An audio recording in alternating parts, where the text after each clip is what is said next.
नमस्कार, स्वागत है आपका आपके अपने YouTube channel NCERT science platform पर। आज की वीडियो में हम आपके लिए लेकर के आए हैं ग्लाइकोलाइसिस की जो प्रोसेस है उस प्रोसेस को। ग्लाइकोलाइसिस की जो प्रोसेस है इसको ईएमपी पाथवे भी कहा जाता है। और इस प्रोसेस में जो ग्लूकोज है उस ग्लूकोज का जो ब्रेक डाउन है वो वेरियस जो एंजाइम्स है उनकी हेल्प से जो ग्लूकोज एक 6 कार्बन मॉलिक्यूल है इसका क्या होता है आपके पायरुविक एसिड में क्या होता है, ये आपका ब्रेक डाउन होता है। और ये जो ग्लाइकोलाइसिस की जो प्रोसेस है, सबसे पहले क्वेश्चन ये आता है कि ग्लाइकोलाइसिस की प्रोसेस कहाँ पे होती है। तो ग्लाइकोलाइसिस की जो प्रोसेस है वो होती है साइटोप्लाज्म में। वो कहाँ पे होती है, वो होती है आपके साइटोप्लाज्म में।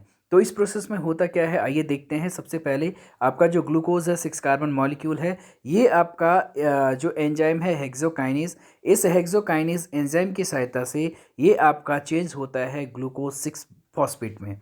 और इस प्रोसेस में क्या होता है, ग्लूकोज को ग्लूकोज 6 फॉस्फेट में चेंज होने के लिए यहाँ पे क्या होता है, एक जो एटीपी है उस एटीपी को क्या किया जाता है, यूज किया जाता है। तो यहाँ पे 1 एटीपी यूज़ होती है। ये अगर आप देख पा रहे हैं एटीपी से एटीपी बना है, यानी 1 एटीपी यहाँ पे क्या होती है, यूज़ होती है। और क्योंकि यहाँ पे एटीपी यूज़ हो रही है, ये क्या है आपकी पहला जो स्टेप है इसको कहेंगे फॉस्फोरिलेशन का स्टेप ये है। अब इसके बाद सेकंड ग्लूकोज 6 जो फॉस्फेट है, जो 6 कार्बन मॉलिक्यूल है, ये क्या होता है आपका 6 कार्बन कंपाउंड जो है ये आपका फॉस्फोग्लूकोआइसोमेरेज जो एंजाइम्स है इसकी सहायता से ये आपका फ्रुक्टोज 6 फॉस्फेट में जो एक 6 कार्बन कंपाउंड है उसमें क्या हो जाता है, चेंज हो जाता है। और ये जो प्रोसेस है, ये जो स्टेप है, इस स्टेप को आप कहेंगे आइसोमेराइजेशन। इसको क्या कहेंगे, आइसोमेराइजेशन। क्योंकि यहाँ पे क्या होता है, ग्लूकोज 6 फॉस्फेट उसका जो आइसोमर है फ्रुक्टोज 6 फॉस्फेट उसमें क्या होता है, चेंज होता है। अब इसके बाद नेक्स्ट जो प्रोसेस है, ये ग्लूकोज 6 फॉस्फेट जो है ये आपका एक जो एंजाइम है फॉस्फोफ्रुक्टोकाइनेज जो एंजाइम है फॉस्फोफ्रुक्टोकाइनेज एंजाइम की सहायता से ये फ्रुक्टोज 6 फॉस्फेट आपका चेंज हो जाता है फ्रुक्टोज 1,6 बिस फॉस्फेट में। फ्रुक्टोज 1,6 बिसफॉस्फेट या बाइफॉस्फेट आप कह सकते हैं, उसमें क्या होता है, चेंज होता है। और यहाँ पे भी क्या होता है, 1 जो एटीपी है वो 1 एटीपी यहाँ पे क्या होती है, इस प्रोसेस में यूज़ होती है। ठीक है। और क्योंकि एटीपी का यूज़ हो रहा है इसलिए ये स्टेप भी आपका क्या है, फॉस्फोरिलेशन का स्टेप है।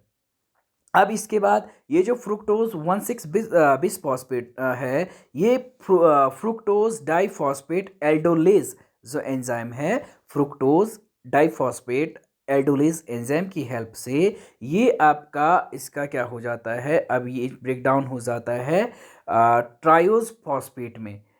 आपके दो अलग अलग जो ट्रायोज फॉस्फेट हैं, अगर आप देखेंगे, एक है 3 फॉस्फोग्लिसरैल्डिहाइड 3 पीजीएल यानी फॉस्फोग्लिसरैल्डिहाइड, और दूसरा है आपका DHAP यानी डाइहाइड्रोक्सी एसीटोन फॉस्फेट में क्या हो जाता है, चेंज हो जाता है। अब इसके बाद फिर ये जो ट्रायोज फॉस्फेट है फॉस्फोग्लिसरैल्डिहाइड है, ये आपका यहाँ पे क्या होता है, ये यहाँ पे 2NAD से 2NADH प्लस 2 हाइड्रोजन आयंस जो हैं वो यहाँ पे लिए जाएंगे। और साथ साथ यहाँ पे क्या होता है, जो फॉस्फोरिक एसिड जो होता है H3PO4, उससे क्या किया जाता है, यहाँ पे 2 जो फॉस्फेट हैं वो भी लिए जाते हैं। और एक जो एंजाइम है आपका ग्लिसरैल्डिहाइड फॉस्फेट डिहाइड्रोजिनेज एंजाइम जो है, ग्लिसरैल्डिहाइड फॉस्फेट डिहाइड्रोजिनेज, इसकी हेल्प से इसका अब ये ब्रेक डाउन हो जाता है आपका 2 मॉलिक्यूल्स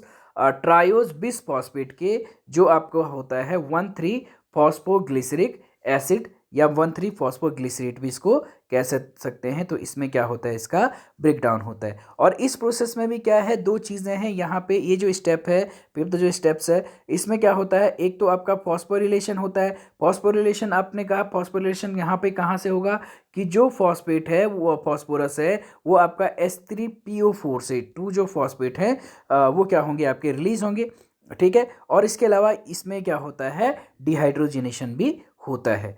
अब नेक्स्ट प्रोसेस, यहाँ तक की जो प्रोसेस है, ये पूरी प्रोसेस, इसमें क्या हो रहा है, आपका जो एनर्जी है उसका क्या किया जा रहा है, वो एनर्जी आपकी कंज्यूम की जा रही है, वो एनर्जी आपकी क्या की जा रही है, यूज़ की जा रही है। अब इसके आगे आपकी जो स्टेप आता है, ये पहला स्टेप था। इसके बाद का जो स्टेप, सेकंड स्टेप है, वो आता है आपका पे ऑफ स्टेप, यानी जिसमें क्या होगा, अब जो एनर्जी है उसको क्या किया जाएगा, रिलीज किया जाएगा। तो ये आपका आगे क्या होता है, ये आपका जो 1,3-बिस फॉस्फोग्लिसरिक एसिड है, ये आपका फॉस्फोग्लिसरेट काइनेज जो एंजाइम है, इसकी हेल्प से ये चेंज होता है आपका 2 मॉलिक्यूल ट्रायोज फॉस्फेट के, यानी 3 फॉस्फोग्लिसरिक एसिड में ये क्या होता है, चेंज होता है। 3 फॉस्फोग्लिसरिक एसिड में ये चेंज होता है। और इस प्रोसेस में जो 2 एटीपी है, इनसे क्या होता है, 2 एटीपी का क्या होता है, फॉर्मेशन होता है। यानी अब यहाँ से अगर आप देखेंगे 2 एटीपी यहाँ पे क्या हो रही हैं, सिंथेसिस हो रही हैं, रिलीज हो रही हैं। और इस प्रोसेस में क्योंकि एटीपी सिंथेसिस हो रही हैं, इसको डिफॉस्फोरिलेशन की भी क्या कहेंगे, प्रोसेस इसको कहेंगे। अब इसके बाद नेक्स्ट आपका ये जो 3 फॉस्फोग्लिसरिक एसिड है, ये 3 फॉस्फोग्लिसरिक आपका फॉस्फोग्लिसरेट म्यूटेज एंजाइम जो होता है, फॉस्फोग्लिसरेट म्यूटेज एंजाइम की सहायता से 2 मॉलिक्यूल आपके 2 फॉस्फोग्लिसरेट में ये क्या हो जाएगा, चेंज हो जाएगा। किसमें, 2 फॉस्फोग्लिसरेट में ये क्या हो जाएगा, चेंज हो जाएगा। 3 फॉस्फोग्लिसरिक एसिड जो है, ये आपका फॉस्फोग्लिसरेट म्यूटेज एंजाइम की सहायता से 2 मॉलिक्यूल्स आपके 2 फॉस्फोग्लिसरेट में क्या हो जाएगा, चेंज हो जाएगा। और यहाँ पे क्योंकि इसमें क्या होगा, उसका रीअरेंजमेंट हो रहा है।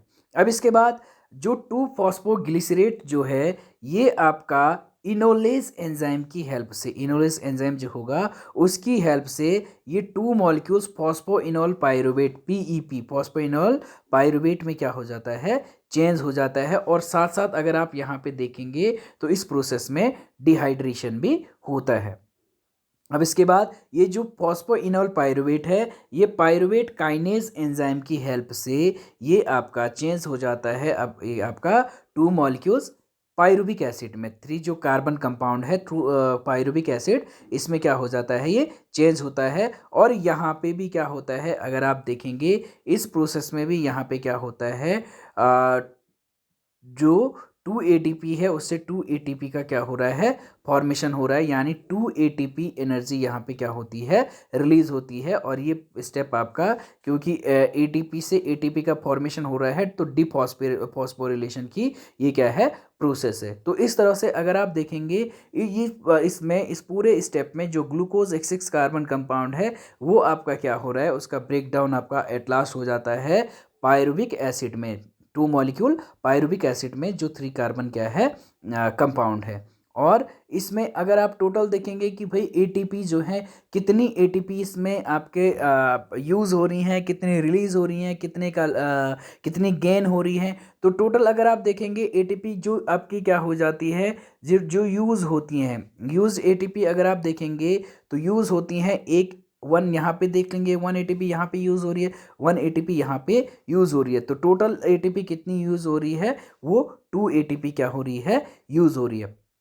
अब उसके बाद कि रिलीज़ कितना हो रहा है, कितनी सिंथेसिस हो रही है, तो 2 एटीपी यहाँ पे आप देखेंगे सिंथेसिस हो रही है, 2 एटीपी ये सिंथेसिस हो रही है। यानी टोटल कितनी एटीपी सिंथेसाइज हो रही है, 4, और यूज़ हो रही है कितनी, 2। तो अगर आप कहेंगे कि इस जो ग्लाइकोलाइसिस की जो प्रोसेस है, उसमें कितने एटीपी गेन होते हैं, तो इस प्रोसेस में आपके क्या होते हैं, 2 एटीपी क्या होते हैं, इसमें गेन होते हैं। तो ये आपका क्या है, ग्लाइकोलाइसिस जो है, ईएमपी पाथवे जो है, इसका जो स्टेप है वो आपने देखे हैं। आई होप आपको समझ में आया होगा। अगर समझ में आया है तो ज़रूर लाइक कीजिए, शेयर कीजिए और चैनल को ज़रूर सब्सक्राइब कीजिए। आज की वीडियो में इतना ही।